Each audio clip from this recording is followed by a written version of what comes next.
Jax here from Legend Brands. Welcome to the Dri-Eaz Setup Guide for Air Movers. Like our Dehumidifier Basics Guide, which launched last month, this is a simple video intended for those renting one of our units or who are just starting out on their restoration journey. Now, if you're wondering, should I watch the Dehumidifier Basics Guide first? The videos in this series complement one another.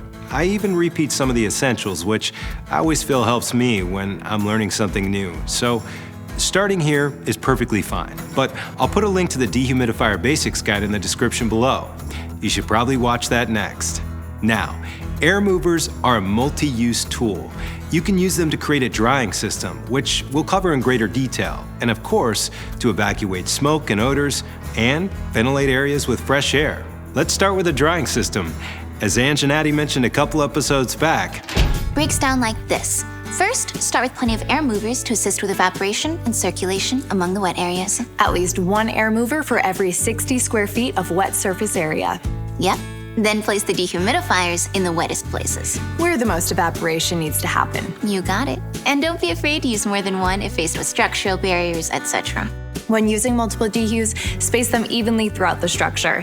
The more moisture capture zones there are, the more effective the humidity control. Sounds simple? It is.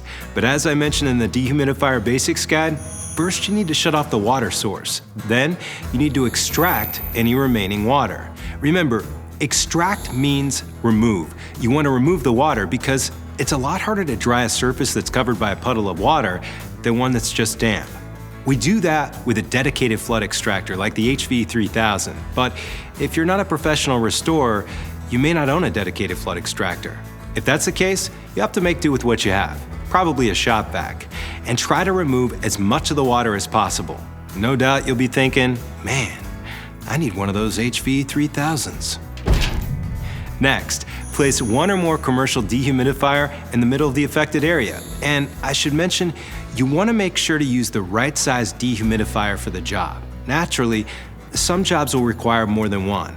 Remember, the dehumidifier will remove moisture from the air, which will greatly increase your drying speed. The quicker you can dry the environment, the less chance there'll be for mold, mildew, and other harmful contaminants to grow. So Jax, what about air movers? They're a very important part of the drying system. They assist with evaporation and circulation among the wet areas. To put it simple, if air is moving, it dries. Our goal is to create a circular drying system so that the air continues to move, which will help it dry more quickly. Ideally, we have a dehumidifier to assist in the process since it removes moisture from the wet air. Now, let's go over the Dri-Eaz air mover lineup. I'm not going to do a full breakdown on each, as some will be covered in upcoming product videos. Remember, this is intended to be our basic setup guide. Velo. Low-profile air mover offers true portability and professional performance. Velo Pro, one of my favorites, builds off the Velo and adds variable speed control and an added kickstand, which is ideal for drying stairs. Sahara, which is a bit more powerful, has a carpet clamp which will hold the carpet up so that you can direct air below for under-carpet drying. And of course, the Stealth AV3000. You might remember my product video on one of these from a couple months back. With the Stealth AV3000, you can direct air anywhere, thanks to its versatile stand design that can be rotated to any 360-degree angle and locked into position. Place it in the center of the room to get airflow coverage or aim toward the ceiling or walls. It can also be used to evacuate smoke or vapors by placing it at the exit, or bring in fresh outside air by placing it at the entrance. The Stealth's advanced blade design delivers quieter operation, and best of all, it's only 2.7 amps, which means you can daisy chain up to 4 air movers on a single circuit. Each air mover has a built-in GFCI outlet for you to daisy chain other units to. But before you do that, you'll want to determine whether you're operating off of a 15 or 20 amp circuit. Now, 15 is standard for home environments, whereas larger commercial buildings often have 20 amp circuits. If you're not sure, play it safe. Just because it's 15 amps though, doesn't mean you want to plug in 15 amps. You don't want to plug in more than 80% of a circuit's load capacity. That means for a 15 amp circuit, you only plug in up to 12 amps.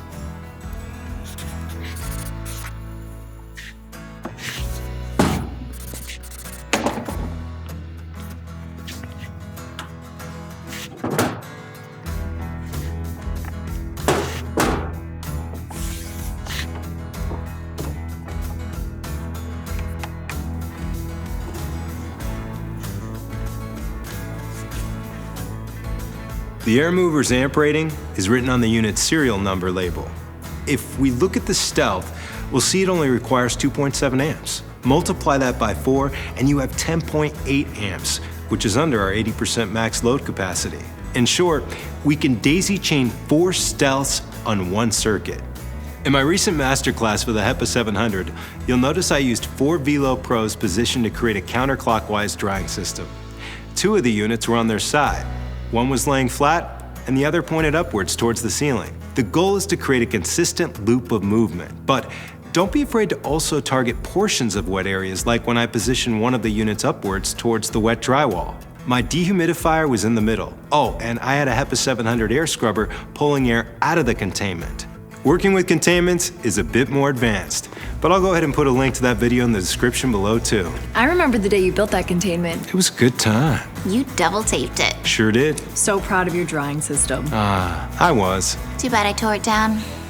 Wait, you tore it down? I had Amazon deliveries. Amazon deliveries? We have an entire warehouse. It's not temperature controlled.